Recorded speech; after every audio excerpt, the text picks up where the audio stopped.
एक टॉपिक पीछे छुड़वाया था मैंने, बोल था बाद में देखेंगे हम। ESOPs, employ stock option plan. पहले तो इसका मतलब अच्छे से समझना कि ये होता क्या है। देखो, धीरे धीरे नाम से एक एक वर्ड करके समझेंगे। एम्प्लॉयज़ के लिए स्टॉक ऑप्शन, स्टॉक का मतलब यही समझ लो एक बार, शेयर्स आप, ठीक है। तो कंपनी के शेयर्स एम्प्लॉयज़ के पास एक ऑप्शन दे रहे हो। ऑप्शन क्या होती है? चॉइस। नाम से अब समझ में आएगा थोड़ा बहुत। एम्प्लॉयज़ को शेयर्स खरीदने का एक चॉइस देना एम्प्लॉय स्टॉक ऑप्शन प्लान है। अब फंक्शन कैसे करते हैं वो हम पढ़ेंगे। Under this the eligible executives, पहली चीज़ आ गई कि एलिजिबल होना पड़ेगा। They are allotted companies shares known as sweat equity. ये नाम याद रखना, sweat equity shares. I think corporate account में वैसे पढ़ रखा होगा आपने। Below the market price, choice देते हो, अगर आप चाहो तो खरीद सकते हो इन शेयर्स को, जो हम मार्केट में प्राइस दे रहे हैं उससे थोड़ा सा कम प्राइस में आपको दे रहे हैं। If you want you can buy it, right. अब ये किसको दोगे? उनको दोगे जो बेसिकली ऑब्वियसली लेंगे भी वही जो कमिटेड फील कर रहे हैं ऑर्गेनाइजेशन के लिए। बिकॉज आप शेयर्स ले रहे हो मतलब आप ओनरशिप ले रहे हो, तो आप थोड़े लॉन्ग टर्म की सोच रहे हो इस कंपनी के साथ रहने के लिए, राइट। तभी आप उसके ले रहे हो, तभी आप थोड़े मोटिवेटेड फील करोगे इस कंपनी के काम करने के लिए कि ठीक है, ज़्यादा काम करते हैं, मेरा ही फ़ायदा है, मेरे मेरे भी स्टॉक्स लगे हुए हैं इसमें, right. So you feel committed to the company and to work, motivation level आपका बढ़ेगा। ये एक पॉजिटिव हो गया। बट अगेन ऑब्वियसली नॉर्मल जैसे स्टॉक मार्केट फंक्शन करती है कि अगर आपके स्टॉक्स के वैल्यू जो है मार्केट प्राइस वो कम हो जाएगा तो फिर आपके शेयर्स की भी वैल्यू कम हो जाएंगे, तो ये आपका थोड़ा बहुत नुकसान भी हो जाएगा। Your choice if you want, क्योंकि मार्केट प्राइस से कम पे अभी आपको वो जो कंपनी है वो ऑफर कर रही है, इफ़ यू वांट, राइट। सो देखते हैं, फीचर्स पढ़ते हैं। Voluntary in nature, again if you want you can do it, if you don't want you can not exercise that option. आपके पास ऑप्शन है, it offers an option, right. Hold the talented, भाई commitment उनकी लेने के लिए। Part time owner बन जाओगे because again shares हैं तो ऑब्वियसली ओनरशिप आ गई। म्यूचुअलिटी ऑफ द इंटरेस्ट, कि भाई तुमने मेरा काम किया, कमिटमेंट दो मेरे को, मैं तुम्हें शेयर्स के बदले बेसिकली लॉयल्टी के बदले शेयर्स दे रहा हूँ, तो दोनों का इंटरेस्ट है। Then stocks are held in trust until the employee chooses to withdraw from the plan or leave the company. Obviously company छोड़ देगा तो क्या ही है, but any time someone wants shares है ना, कहीं भी इधर उधर जा सकते हैं। So you can withdraw from that plan, employ stock option plan, right. अब ये एक्चुअल में वर्क कैसे करता है उसका भी दे रखा है, तो पढ़ लेते हैं अगर आपको इंटरेस्ट है तो। It provides a mechanism through which employees may purchase the shares, ठीक है। Eligibility is determined by there wage level और द ईयर्स ऑफ सर्विस। मैंने बोला ना, कमिटमेंट के बेसिस पे आप देखते हो। दस the plan is an extended version of profit sharing, ठीक है। अब यहाँ पे देखो तीन मीन्स भी दे रखे हैं, if you want you can study it. तीन तरीके हैं बेसिकली। पहला तो ये है इंस्टॉलमेंट्स में होता है ना, कि भैया शेयर्स का लेट से 100 प्राइस है, बहुत बहुत बेसिक एग्जांपल दे रहा हूँ, मतलब हाइपोथेटिकल, कि 100 है तो तुम इंस्टॉलमेंट में दे दो 20-20 करके, ऐसा, ठीक है। दूसरा एक होता है स्टॉक ऑप्शन परचेज। अब पता नहीं ऑप्शंस आपको पता है कि नहीं इकोनॉमिक्स में, बट ठीक है, स्टॉक ऑप्शन परचेज समझ लो कि जो शेयर्स हैं उनका एक ऑप्शन मिल जाता है आपको। If you want you can exercise that option, if you don't want you can reject that offer. तीसरा होता है एक गिफ्ट वाला, कि भैया आउटराइट गिफ्ट है वो, कुछ आपको बदले में कुछ नहीं देना, जस्ट आपने मेरी मदद की, ये आपको मैंने गिफ्ट दे दिया, रख लो, राइट। सो ये तीन तरीके हो सकते हैं। मेरिट्स पे आ जाओ। म्यूचुअलिटी ऑफ इंटरेस्ट मैं बात कर चुका हूँ, है ना। Opportunity to attend the meeting because obviously shares हैं आपके पास तो ओनरशिप है। Thrift, efficiency and security, income is supplemented by dividend. Normal employ की सैलरी तो आ ही रही थी, अब शेयर्स हैं तो उन शेयर्स पे डिविडेंड भी आएगा, right. And then management also gains because obviously cooperation है, लेस सुपरविजन है, कि भैया अब तो आपको टेंशन की ज़रूरत नहीं है ना सुपरवाइजर्स को, पता है एम्प्लॉय की भी कंपनी है, उसके भी शेयर्स हैं, तो वो अपने आप ही ठीक ही काम करेगा, है ना, कंपनी का लॉस क्यों ही चाहेगा। देन थोड़ा बहुत इसके नेगेटिव्स भी देख लेते हैं। Employees ask to invest savings as well as earnings. So ज़रूर थोड़ी है वो एम्प्लॉय के पास इतने फंड्स हो कि वो एक्चुअल में ये सब ऑप्शन एक्सरसाइज कर सके। Not every one, because again आप शेयर मार्केट प्राइस से कम में दे रहे हो, बट कुछ तो देना पड़ रहा है, राइट। सो उसको अपनी सेविंग्स में से निकाल के देना पड़ेगा into something that can be risky. कई बार पॉलिटिकल इंस्टेबिलिटी वगैरह की चीज़ों की वजह से मार्केट कई बार डाउन चलती है, तो वो शेयर्स प्राइस कम भी हो सकते हैं, तो ये रिस्की चीज़ होती है, right. There is no guarantee about the increase. अभी जो मैंने बताया कि ज़रूर नहीं है वो मार्केट वैल्यू बढ़ेगी, वो कम भी हो सकती है, right. As long as the share price are higher तो मोराल हाई रहेगा, जैसे ही वो शेयर प्राइस कम होने लगेगा तो वो मोराल भी नीचे चला जाएगा, राइट। कंट्रोल में prove to be interference, again employees को कंट्रोल देना इस थोड़ा डाइसी है ना, ज़रूरी नहीं है वो हर बार जितना चाहिए उतना ही इंटरफेयर करें। अब उनके पास शेयर्स हैं तो वो कितना भी कर सकते हैं इंटरफेयर, तो ज़्यादा करने लगेंगे तो किचकिच होएगी। And then it is poor incentive because again कोई डायरेक्ट रिलेशन नहीं है ना, एम्प्लॉय अपने डेस्क पे बैठा बैठा एक्सेल शीट बना रहा है, उसे क्या पता इस एक्सेल शीट की वजह से मेरी कंपनी का 200 करोड़ प्रॉफिट बढ़ेगा कि नहीं बढ़ेगा। There is no direct relationship, right. So that is what it is about. Then ये employee stock option scheme in India, again बहुत डिटेल है ये चीज़, if you want you can read it, ठीक है। पेपर में अगर आपसे स्पेसिफिकली इंडिया के बारे में पूछेगा तो आपको बताना है। बेसिकली कुछ वो नहीं है ना, सेबी यू नो यही सब चीज़ें वही देखती है। एंड उसने क्या बोला है, ये एम्प्लॉय स्टॉक ऑप्शन प्लान की जगह स्कीम बोल देते हैं उसको, है ना, तो ESOS हो जाता है वो। And it is voluntary scheme, मैं पहले भी बता चुका हूँ, on the part of the company to encourage participation in the company, की एम्प्लॉयज़ जो हैं सिर्फ बैठ के पीछे काम ही ना करे, थोड़ा बहुत कंपनी की एक्चुअल चीज़ में पार्टिसिपेट करे।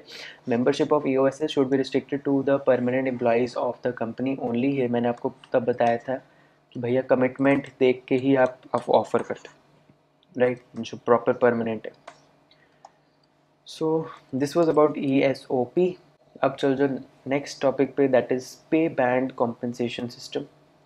ये पे बैंड या पे ग्रेड्स बोलते हो, इसका मतलब क्या होता है, देखो देखो बहुत बेसिक उसमें लैंग्वेज में बताता हूँ। पे ग्रेड कुछ भी नहीं है, एक ऑर्गेनाइजेशन है, बहुत टाइप के एम्प्लॉयज़ होते हैं। पे स्केल बेसिकली एक तरह से ग्रेड बन चुका है कि लेट्स से 0 to 5 लाख वाले एम्प्लॉयज़, या थोड़े कम से स्टार्ट करते हैं, 0 से 1 लाख वाले एम्प्लॉयज़, 1 से 5 लाख वाले एम्प्लॉयज़, 5 से 10 लाख वाले एम्प्लॉयज़, 10 से 20 वाले एम्प्लॉय, और ये 10 से 30 कर लो, एंड ये 30+ वाले एम्प्लॉयज़। बेसिकली उनकी स्किल्स के बेसिस पे हो जाता है, जैसे जैसे स्किल्स बढ़ती जाएंगी वैसे वैसे उनका पे ग्रेड बढ़ता जाएगा। ये पे बैंड जस्ट एक क्या बताता है, डोमेन, डोमेन नहीं सॉरी, रेंज, रेंज बताएगा ना, 0 to 1, 1 to 5। सो ये रेंज ऑल्सो डिटरमाइंस उनकी पोजिशन, उनका status in the organisation, and it is based on the skills. That's all I think it is about. Next जो आता है that is broadband pay structure. ये थोड़ा अच्छे से समझना है ना, डिटेल में करेंगे इसको। ब्रॉड बैंडिंग, ये जो मैंने बताया ऊपर नॉर्मल पे बैंड, इसका ही थोड़ा एक वर्जन है, इसको समझते हैं, देखना मैं ग्राफ से थोड़ा बहुत समझाता हूँ आपको। लेट्स से यहाँ पे सैलरीज जो है इंक्रीज़ हो रही हैं, मैं सैलरी को लेके चल रहा हूँ कि लेट्स से ये वाला एम्प्लॉई है, इसकी एक पर्टिकुलर सैलरी है, ये एक और जॉब है, उसकी थोड़ी और रेंज ऐसे बढ़ती रहती है, राइट। अब ये रेंज बहुत जगह बढ़ती रहेगी, बहुत जगह बढ़ती रहेगी, बहुत जगह बढ़ती रहेगी, बहुत जगह बढ़ती रहेगी, ठीक है। ऐसे इसको आप कितना भी ले जा सकते हो, ठीक है। एग्जाम्पल दे रहा हूँ, राइट। लेट से ये 10,000 है, 10 से 20, ये है 15 से 25, ये है कितना हो गया ये 20, राइट, 20 से 30। सो ऐसे ऐसे ये 10, 15, 20, 25, ठीक है। मैं जस्ट तरीके से लिख रहा हूँ, बट आप समझ जाना कि मैं बोलना क्या चाह रहा हूँ।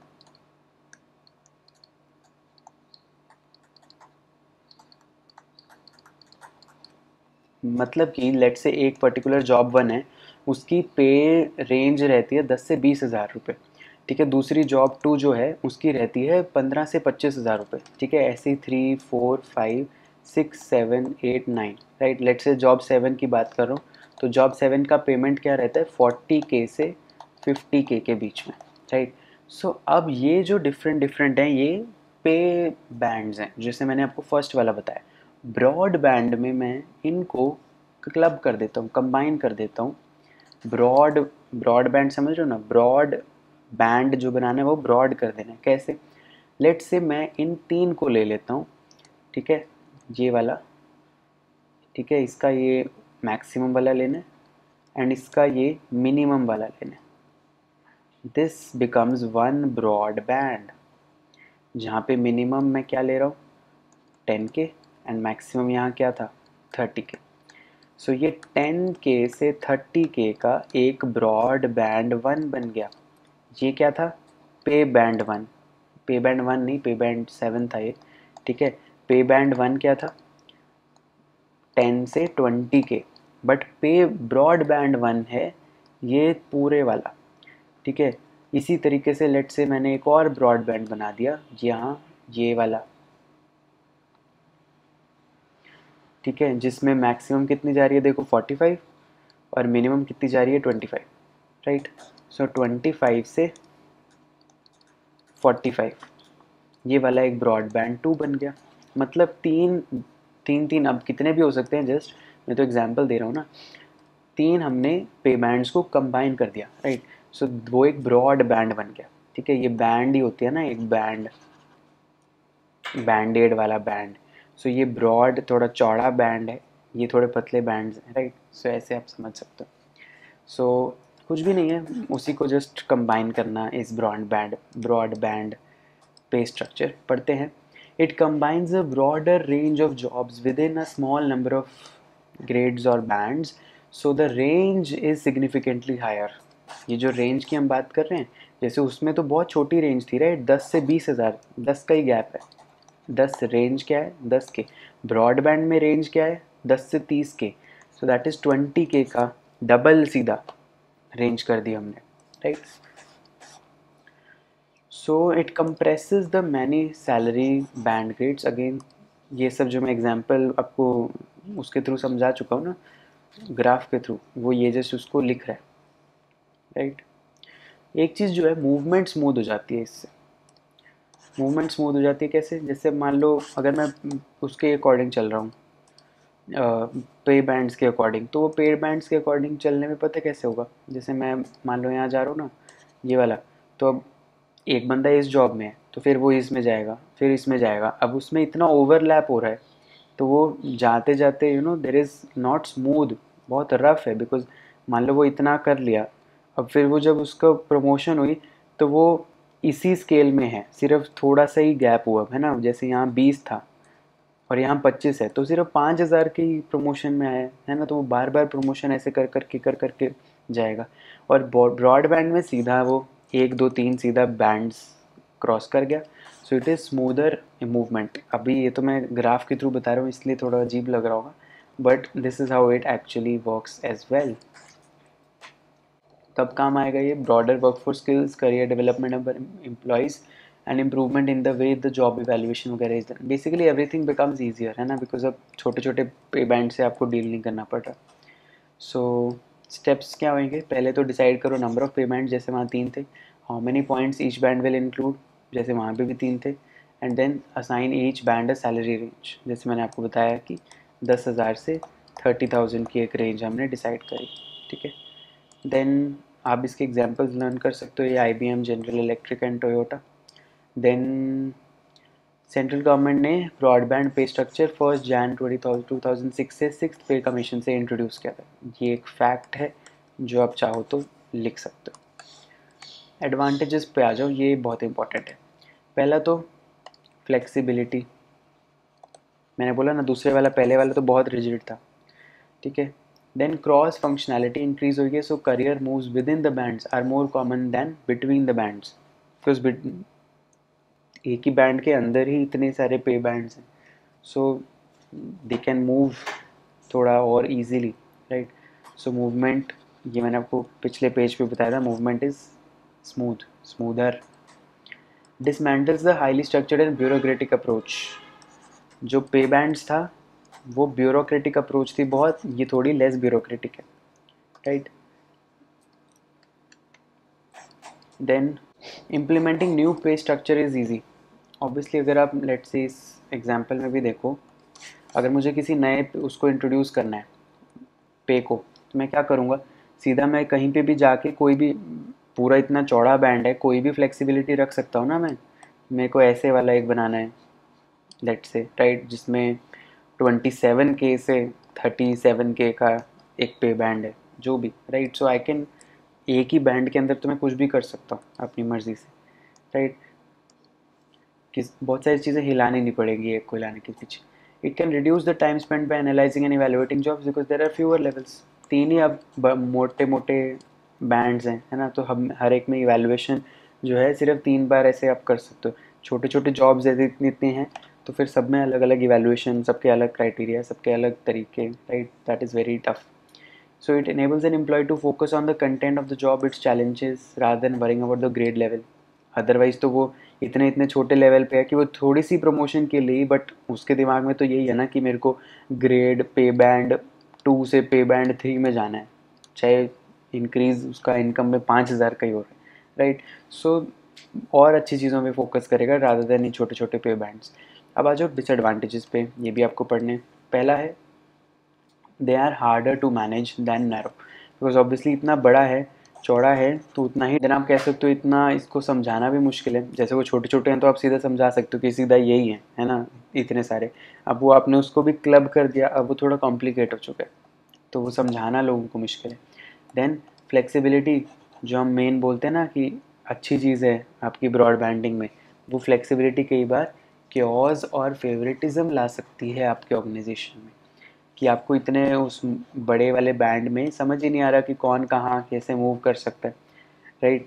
बिकॉज बहुत फ्लेक्सिबिलिटी ज़्यादा हो जाएगी, फ्लेक्सिबिलिटी तो कोई भी कहीं भी जा सकेगा, तो क्योस हो जाएगा, राइट। इंक्रीज लेबर कॉस्ट हो सकती है। देन अगेन ये चीज़ भी आती है कि workers might resist this, they are like कि भाई चाहे थोड़ी थोड़ी प्रमोशन ऐसा ही, हमें कुछ तो था कि हाँ चलो हम धीरे धीरे एक लैडर सीरीज चढ़ रहे हैं, यहाँ पे तो समझ ही नहीं आ रहा इतने बड़े ब्रॉडबैंड में कि हम एग्जिस्ट कहाँ कर रहे हैं। देन इक्वल पे प्रॉब्लम्स, अब पूरे बैंड में सबको लगेगा कि हम तो सेम लेवल पे हैं, बट सबको सैलरी तो सेम नहीं मिल रही होगी, राइट।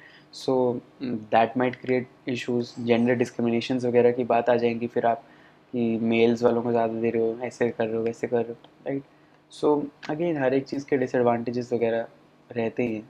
आई डोंट थिंक इसको बहुत आप बहुत डिटेल में नहीं कर रहे की ज़रूरत है ब्रॉडबैंडिंग, जस्ट एक जस्ट पता होना चाहिए कि पे बैंड और ब्रॉडबैंड में फ़र्क क्या है, राइट, जो मैंने आपको यहाँ पे बता दिया। सो आई होप समझ में आया होगा। इसके साथ आपका जो कॉम्पनसेशन है एंड आपका यूनिट 4 भी जो है वो एंड होता है। मैंने इस यूनिट को आई नो बहुत ज़्यादा डीप डिटेल में नहीं कराया है जैसे मैंने बाकी चीज़ों को कराया है। रीज़न सिर्फ ये है कि चीज़ें जो हैं ऊपर ऊपर से कॉन्सेप्ट पता है तो you can write it, because बहुत डिटेल में जाऊँगा तो you can go endlessly in this whole thing, because I know जब ये यूनिट 3 और 4 था मैं तो तब भी पढ़ा रहा था। सो तब इतना वो नहीं होता था कि टेंशन की कितना पढ़ाना है, बिकॉज डिटेल में जाना ही होता था। अभी ज़्यादा टेंशन है कि कितना छोड़ना है, कितना हाथ टाइट रखना है और नहीं समझाना है। सो ऐसी बात नहीं है कि मैं समझाना चाह नहीं रहा हूँ, बस ये है कि सिलेबस की स्कोप से बाहर नहीं जाना चाह रहा हूँ मैं। मिलते हैं नेक्स्ट वीडियो में यूनिट 5 के साथ। I will come may be मैंने एक दो टॉपिक अगर बाई चांस मिस कर दिया, वैसे आई एंश्योर कि कुछ टॉपिक मिस ना हो, but still if you feel कि सिलेबस में जो आपके हैं, because the audience is so vast and huge, huge नहीं, इतनी ऑडियंस ह्यूज नहीं है, डाइवर्स ऑडियंस है, कि मुझे समझ नहीं आता कि मैं किसके सिलेबस को केटर करूँ, क्योंकि सब कॉलेजेस के सिलेबस जो हैं अलग होते हैं। डी का सिलेबस अलग है, बाकी एस का कई बार डिफरेंट हो जाता है, कई बार बाकी जो आउट ऑफ दिल्ली कॉलेजेस हैं they students, though students also watch the video, so they are like ये वाला तो बताया है नहीं। सो मैं ड्यू से पढ़ा हूँ तो मैं मोस्टली ड्यू के अराउंड रिवॉल्व करता हूँ अपने लेक्चर्स को। बट इन केस अगर आपको लग रहा है कि कोई ऐसा टॉपिक है जो आपके सिलेबस में है जो मैंने नहीं कराया है, you can let me know, I will be more than happy to make a video on it. So मिलते हैं नेक्स्ट वीडियो में, तब तक के लिए bye bye. Please if you like the video you can hit the like button and 2-3 comments कर सकते हो जिससे मेरी मदद हो जाएगी। Bye bye.